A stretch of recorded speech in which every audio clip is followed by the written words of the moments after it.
Assalamualaikum warahmatullahi wabarakatuh. Selamat siang, perkenalkan nama saya Nur Adiba Maufiroh dengan NIM 12480100067, Prodi Administrasi Publik kelas C.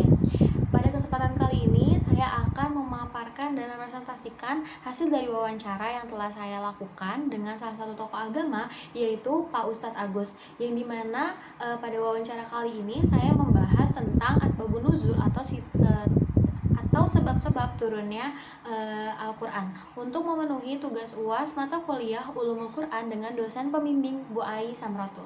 Pengertian asbabun nuzul. Apa sih asbabun nuzul? Asbabun nuzul ini menjelaskan tentang latar belakang historis dan sosial dari turunnya ayat-ayat Al-Quran.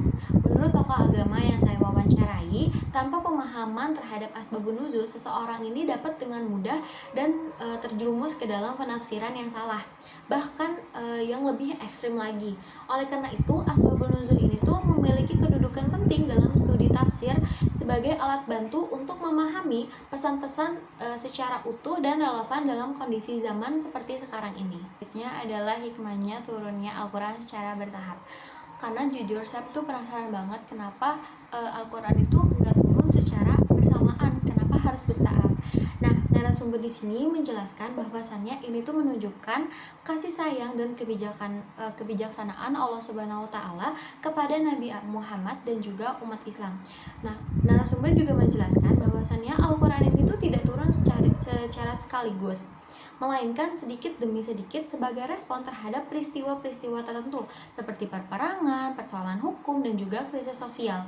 Nah, pendekatan ini memudahkan umat untuk memahami, menghafal, dan juga menerapkan ajaran-ajaran Islam dalam kehidupan sehari-hari. Turunnya wahyu secara bertahap memperkuat pentingnya asbabun nuzul karena menunjukkan bahwa setiap ayat itu berkaitan erat dengan konteks dan kondisi yang ada di masyarakat. Dalam wawancara saya juga membahas tentang Quran Surah Al-Mujadilah ayat 1 yang mencerminkan perhatian Allah terhadap keadilan dan hak perempuan. Apakah memang dalam Islam sangat memuliakan seorang wanita? Narasumber menjelaskan bahwasannya Quran Surah Al-Mujadilah ini sebagai bukti bahwa Islam memberikan perhatian besar terhadap keadilan dan hak-hak perempuan. Dalam ayat ini dikisahkan seorang perempuan yang bernama Khawlah binti Tha'labah yang mengajukan keluhannya kepada Rasulullah karena diperlakukan secara tidak adil oleh suaminya. Allah pun langsung merespon pengaduannya dalam wahyu dan menunjukkan bahwasannya suara perempuan itu didengar dan dihargai. Ini tuh menjadi bukti bahwasannya perempuan itu berhak didengar dan dihargai. Ini menjadi bukti bahwa Islam sejak awal telah menempatkan perempuan dalam kondisi yang terhormat dan dilindungi jauh dari praktik jahiliyah yang merendahkan mereka. Narasumber juga menekankan bahwasannya syariat seperti berhijab bukan bentuk penindasan, melainkan bentuk perlindungan dan menjaga terhadap kehormatan perempuan. Selain membahas soal Quran Surah Al-Mujadilah ayat 1, saya juga membahas tentang Quran Surah Al-Ma'idah ayat 51, yang dimana ayat ini tuh sering dipahami secara sempit soal larangan memilih pemimpin yang non-muslim. Pemahaman terhadap asbabun nuzul juga menjadi kunci penting dalam mencegah kesalahan tafsir terhadap ayat-ayat yang sensitif secara sosial dan juga politik. Seperti Quran Surah Al-Ma'idah ayat 51, lalu dari pendapat tokoh agama yang saya wawancarai, ayat ini tuh sering banget disalahpahami sebagai larangan secara mutlak memilih pemimpin non-muslim. Padahal dijelaskan bahwa konteks turunnya ayat tersebut sangat spesifik terhadap kondisi umat saat itu. Tanpa memahami latar belakangnya, penafsiran ini tuh bisa menjadi sempit atau bahkan eksklusif.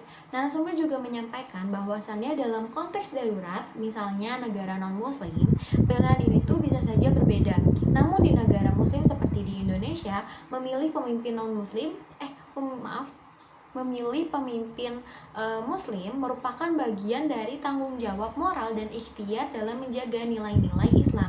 Oleh karena itu, asbabun nuzul ini berperan sebagai filter penting agar penafsiran terhadap Al-Quran tetap bijaksana dan relevan dalam situasi zaman seperti sekarang ini. Dari semua pembahasan tadi, bisa kita simpulkan menyimpulkan bahwa asbabun nuzul ini bukan hanya teori tafsir, tapi bagian penting dari cara kita memahami Al-Quran dengan bijak dan relevan sesuai zaman. Sekian presentasi yang sudah saya sampaikan. Kurang lebihnya saya mohon maaf bila ada kata-kata yang salah.